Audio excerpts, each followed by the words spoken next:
O chat GPT, já vou logo falando sobre isso, que é cabuloso, O cara. que é esse chat GPT?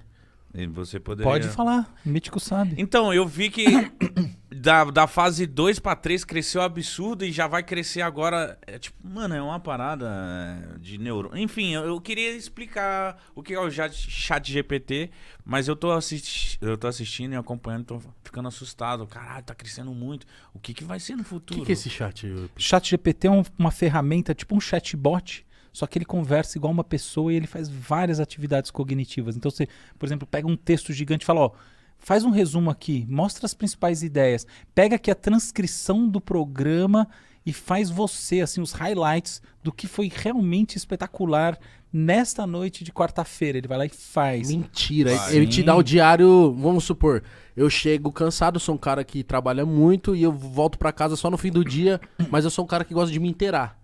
Quero saber as notícias e tal. Então eu posso ir nesse chat e falar assim, me dá o resumo do dia, hoje é, ó, do dia 29 de março, ele vai passar, tipo, ó, hoje, dia 29 de março aconteceu isso, isso, isso, isso. Olha como as coisas são malucas. Ele é treinado de uma forma... Sim e não. Tá. É o seguinte, ele é treinado de uma forma para fazer as coisas que envolve uma base de dados, que tornou ele especialista no que ele faz. Essa base de dados, ela foi usada até 2021. Então, o raio do sistema está parado no passado. Ah, tá. Ele não está atualizado para os dias atuais. Então, ele não é capaz de fazer isso porque ele não tem esse contato com o que está acontecendo no dia de hoje. Agora, você pode pegar um conteúdo seu e falar assim, ó, essas aqui são as notícias que eu vi nesse dia. E você mesmo seleciona ou qualquer coisa assim. Tá. Resume para mim tudo. E aí ele vai resumir para você tudo. Tem limitações na quantidade de informação que você pode botar cada vez. Mas você põe uma, põe outra, e no final você tira tudo. Tem, por exemplo, saiu uma ferramenta faz poucos dias que você pega um PDF, joga o PDF inteiro lá e fala, me dá o resumo disso aqui. Então, mas essa é uma das coisas. Então, essas atividades de assistentes, então pensa em um assistente cognitivo, elas estão sendo assim rapidamente substituídas ou pelo menos colocadas em paralelo com esse tipo de ferramenta. Eu diria que a gente pode pensar assim, acho que tem um sentido muito mais profundo, que é o seguinte, o que é a história da civilização humana? O ser humano vivia disperso pelo mundo até uma transformação geológica, uma transformação climática muito forte acontecer e a gente sair de uma era que era chamada de Pleistoceno, que era uma era que tinha glaciação, congelavam as coisas, então você não conseguia se fixar, e entrar numa era geológica chamada Holoceno. Que isso acontece, é um período que toma de menos 16 mil anos atrás até menos 14 mil anos atrás, mais ou menos, muito tempo atrás. O que acontece logo depois disso? Surgimento da agricultura. A fixação do ser humano num único lugar. Essa fixação do ser humano permite o surgimento da civilização, como a gente conhece, porque antes eram grupos nômades, não conseguia se organizar, não eram grupos muito grandes. A hora que você tem a comida, a energia toda fixada num lugar, você consegue se organizar. Mas esses grupos que eles eram dessa época, como que eles sobreviviam? Eles viviam de caça e coleta. Tá? Grupos caçadores-coletores, nômades, como existem muitos até hoje. Tá. Mas olha só, a partir do momento que a gente está fixado, Tem uma base. que a gente tem uma base num lugar, o que a gente faz? Qual que é o DNA da cultura humana? Pergunta abstrata, né? Mas a resposta é muito clara. A gente amplifica nossos poderes. Sabe um filme de super-herói? É uma metáfora para uma realidade humana. O nosso trabalho na cultura é esse. E a gente tem duas formas de amplificação. A amplificação motora e a amplificação cognitiva. A amplificação motora. Primeira Revolução Industrial, século XVIII. Surge o tear mecânico, a máquina que vai fazer um monte de roupa e vai revolucionar o mundo. O que ela faz? Ela funciona como se fossem muitos braços humanos fazendo as coisas. Acelerou o processo. Na época isso foi do caralho. Nossa senhora, mudou o mundo totalmente, né? Mudou o poder, toda a distribuição de poder. A Inglaterra se tornou o grande país, né, dominante de um ponto de vista mundial, porque é o país que dominava essa tecnologia. Mas ó, só para chegar no ponto que interessa. E a escrita? Oi pessoal! Eu sei que estou interrompendo seu vídeo, mas eu realmente queria falar diretamente com você. Se você valoriza conteúdo educativo como este, sei que juntos podemos fazer a diferença. Por favor, apoie-nos com um simples joinha, inscreva-se e compartilhe para que possamos continuar trazendo aprendizado significativo para todos. Obrigado por fazer parte desta comunidade de aprendizado. Qual é o papel da escrita na nossa história? A escrita é uma forma de amplificação cognitiva. Quando ela surge, pensa que não tinha papel, não tinha nada, você escrevendo coisas duras, pedras, era difícil escrever. Qual era o papel dela? Era escrever um livro? Não. Ela tem um registro. O registro é o quê? É uma ampliação do nosso hipocampo, da nossa memória de longo prazo. É uma extensão, o mundo se torna uma extensão do cérebro humano. Então a gente tem essas duas linhas. E a linha da amplificação cognitiva, ela caminha linearmente. Então a gente desenvolve a escrita, a gente depois desenvolve as línguas, vão se tornando muito mais complexas, a gente desenvolve a matemática, tem o ábaco, que é uma ferramentazinha que já existia 5.000 anos atrás de fazer aritmética, que tem aquelas bolinhas.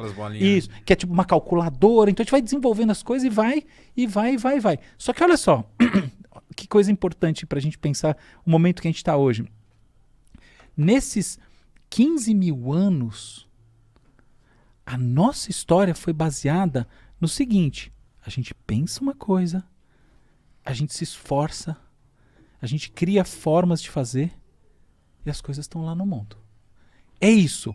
É uma lógica top-down. O ser humano pensa e faz. A gente diz que tem uma revolução cognitiva que aconteceu nos anos 60, dos 60 aos 80, com o surgimento dos computadores, computador de empresa, depois computador pessoal. Olha como é que são os computadores, no sentido tradicionais, os programas. A gente programa alguma coisa que a gente quer que ele faça e ele faz. Agora, olha o que está acontecendo. Subitamente surgiram sistemas que você não programa ele para fazer alguma coisa e ele faz. Ele aprende a fazer. Nossa. Você tem uma inversão de uma lógica de 15.000 anos. E pela primeira vez na história, você tem sistemas que estão surgindo e fazendo coisas que muitas vezes a gente não consegue determinar de antemão. Elas têm as chamadas propriedades emergentes.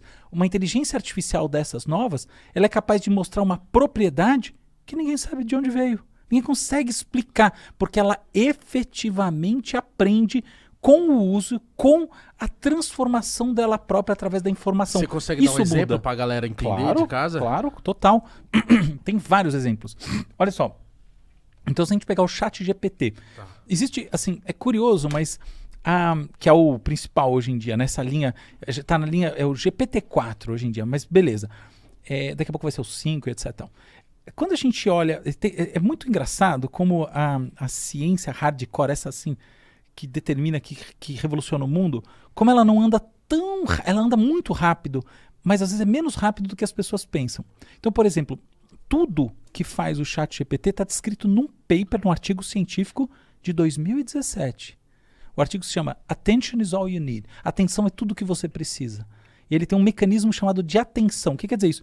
Ele usa o passado das informações, é como se ele tivesse uma memória de trabalho. Igual a gente tem, por exemplo, você vai pensar num número de telefone, ele aparece no palco da sua consciência, ele tem essa memória e ela é alongada, então ele consegue usar as palavras, os termos, as coisas que você acabou de botar lá dentro para processar as próximas coisas. Então ele segue no diálogo. Beleza.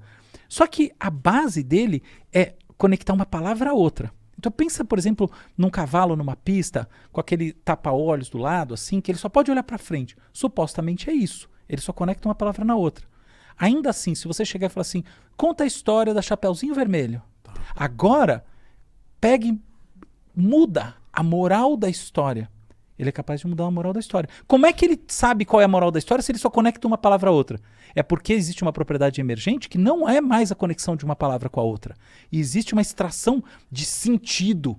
E não importa o porquê, mas o fato é que é como se ele tivesse um entendimento da realidade daquela história, tal como para nós existe uma realidade da história. E como é possível isso por uma coisa eletrônica? Você vê? Esse é o lance. Esse é o paradoxo que está todo mundo tentando entender. E a sua pergunta mostra o momento que a gente está.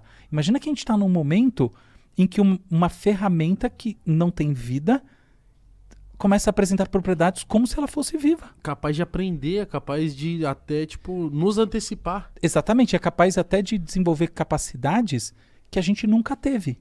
Que a gente desconhece, porque como elas não fazem parte do repertório humano, a gente não tem a menor ideia. Por exemplo, se a gente parar para ver, na natureza tem muito isso. Então, o morcego tem um sonar, tem a visão o infravermelho, que é um tipo de frequência de onda que permite coisas que a gente não tem. Tem o ultravioleta, você tem uma série de frequências enfim, de passa estímulos desapercebido. exatamente, que não estão dentro do nosso espectro de percepções e, portanto, não fazem parte da nossa realidade. Um sistema como esse pode desenvolver uma capacidade cognitiva assim, que eu não consigo nem dizer qual é, porque ela não faz parte do nosso repertório. Então, esse é o momento que tem algo que tem um quê de imprevisível. Tem uma parte bem previsível e tal, mas tem muito mais do que o previsível. E essa é a história. Esse momento que a gente tá, então, questões de pouco tempo, o mundo pode mudar bastante em referente à tecnologia, essas coisas. Acho que muito mais do que só a Acho tecnologia. que pode mudar na forma de viver, mano. Eu acho.